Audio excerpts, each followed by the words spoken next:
Alright, in this video we're going to look at the first three from the review. They're all about whether or not something is a function. So number one, we're looking at this graph, and remember with a graph we want to see if it passes the vertical line test. In other words, will a vertical line hit the graph more than once?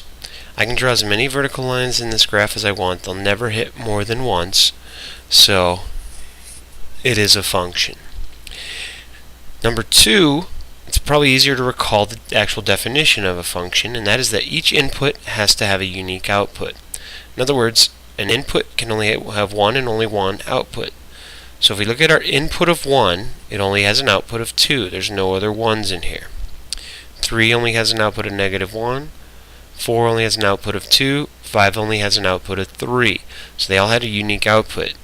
Now if we were to add another on here and we put, let's say 4, now 4 has two different outputs, but that wasn't part of our original problem.